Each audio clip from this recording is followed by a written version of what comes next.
morning, everyone. This is Tony from her Homestead Skills.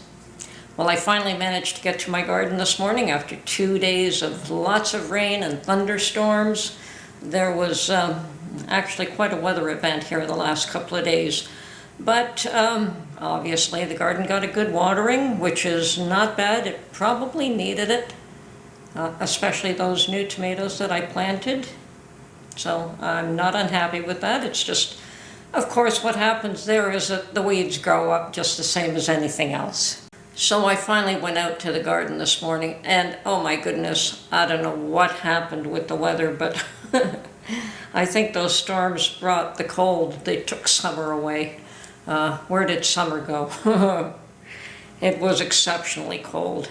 But hopefully that will only last a day or so, and summer will come back and we will have warmth again, which is what these plants need. Tomatoes, peppers, cucumbers absolutely need hot weather, and we usually have a lot of hot weather here, so not too concerned. The plants are all small, except my raspberries are doing awesome, and I've got, I picked my first raspberries of the season, got them before the birds did, so,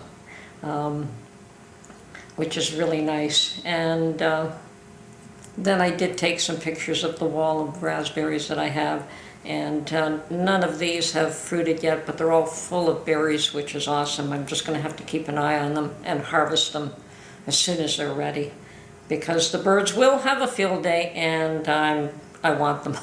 I want to make raspberry jam. I've always liked raspberry jam. I've taken a few pictures and I'm going through them now just to try and say what I've got here. And I do have a watermelon plant. Actually, I have two. One is developing nicely. The other one's just a tiny one. The ones that I started from seed in-house did not take, which I kind of expected. But I planted some seeds in the same spots, and one of them is doing beautifully. Once again, I don't know if these will put out watermelons or if the season is too short for them, but we're giving it a try, and if they work, great. So I've got one little tiny one where the seed is sprouted, and one that's a reasonable size that is doing well. My cucumbers are doing well. They everything is still small, but for this area, unless you're buying large plants this time of year, you're not going to have very large plants anyway, or I never do. Mine seem to just go gangbusters in July, so I'm not too worried about that. So my cucumbers are doing great. My tomatoes are doing okay. You know, they're small. They suffered a lot with the cold that I planted them a little too soon, as well as the peppers. They're small as well. I don't know. Unless they get the heat that they need, they will not develop. The tomatoes will somewhat, but peppers will not. And my basil is doing great. They're tiny, but the trick with basil is if you pinch the tops, they will grow. And I've had 3-foot tall basil plants, and I do plant them individually. I know that when people sell you basil in a little pot, they have, 20 little plants in one pot. They expect you to plant that in the ground just like that. Well, I tend to separate them, and I buy one little pot, separate all the little plants, give them all room to grow, and they do grow. So I do have a row of basil, and they should do awesome in another couple of weeks. Of course, my raspberries are doing great.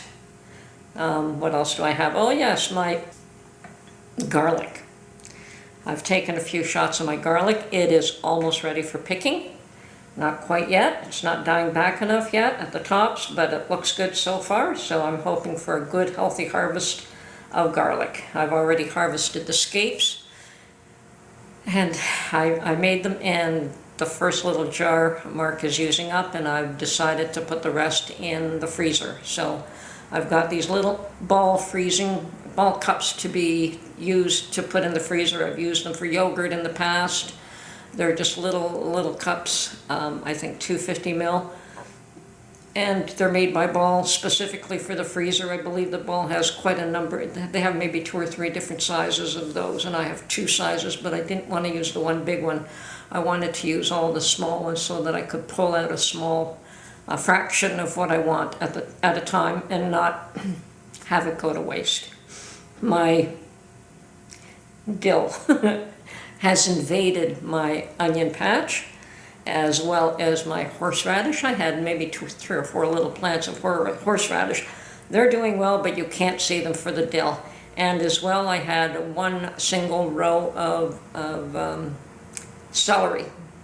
Some plants from last year and some new plants from this year. The ones from last year are seeding already, which I kind of expected since they're biannual, so I will save the seeds from those. That's why I decided to keep them, just to allow them to go to seed. And the ones that I planted this year that are fresh, hopefully I'll get some celery. We'll see.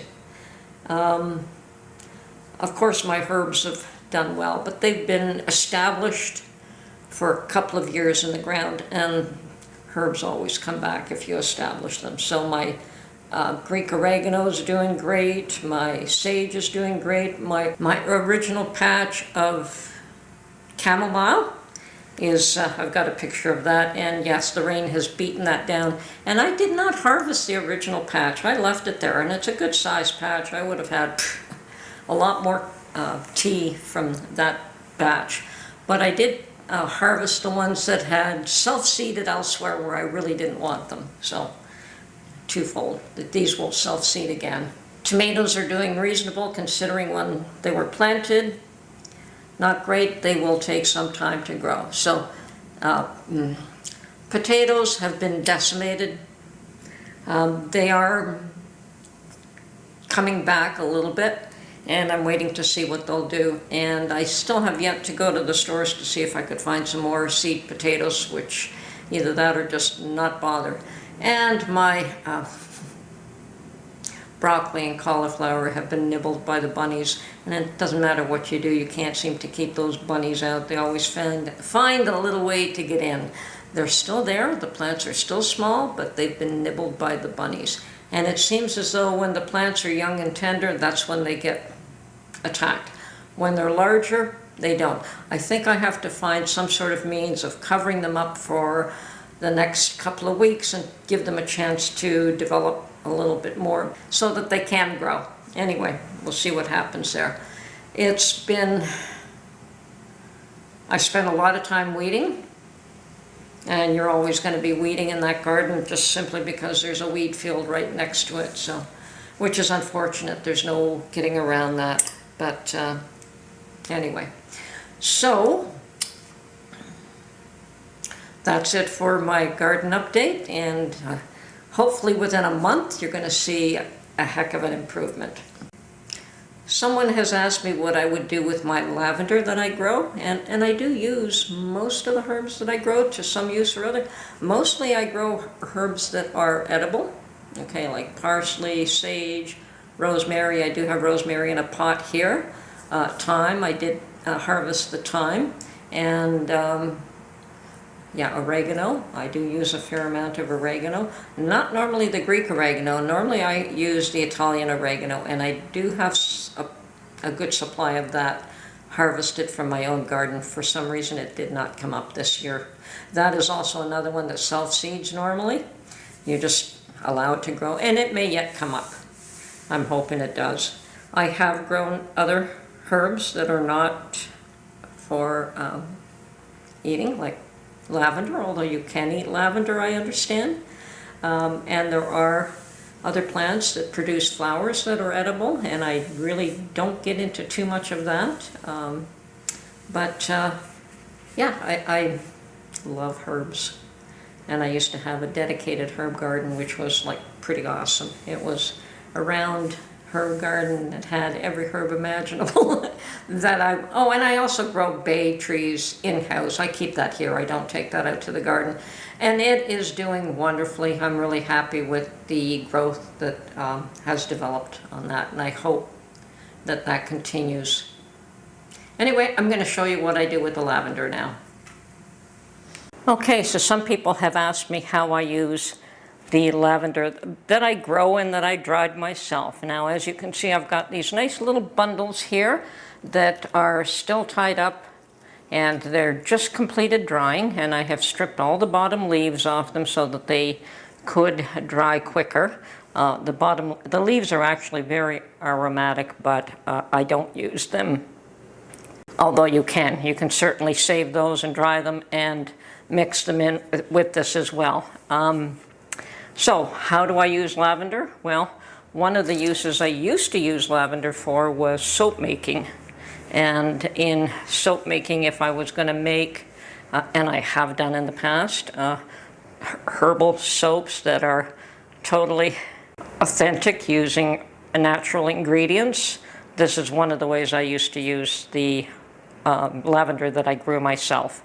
And I used to grow a fair amount of lavender, so I had more than enough lavender at the end of the year that I could use in soap making, because that was only one type of soap that I would make out of probably 20 or 30 different types.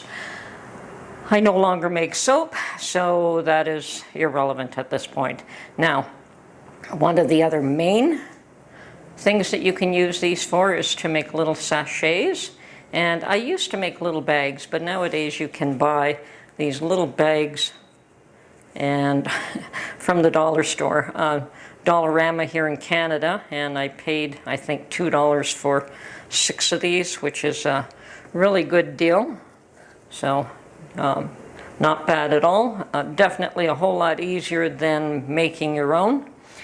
So that is another thing you could do. And where you would use those is, say, perhaps in your lingerie or in your drawer with sweaters or things of that nature, if you want the scent of lavender on those things. They can also be used under your pillow. They tend to have a soothing effect on you when you're trying to sleep, so you can use it that way. And the third way is the sachets can be hung from a hanger with your clothing in a closet, and that's also a very common way to use sachets, lavender sachets. Okay, those are, oh yes, and the third one, which I don't do quite as often, but I have done, is to dry them to make a dried herbal bouquet. So I would mix a variety of herbs. Say I take one bunch of this and another bunch of chamomile and another bunch of sage and something else, whatever appealed to me, and I'd make a floral arrangement out of dried herbs, and it was always quite lovely. So I used to do that a fair bit. Okay, so those are the main uses that I have for my lavender. Okay, well, I have a fairly busy day ahead of me, or two, depending on how much I want to do and if I want to do anything. I have to make some bread.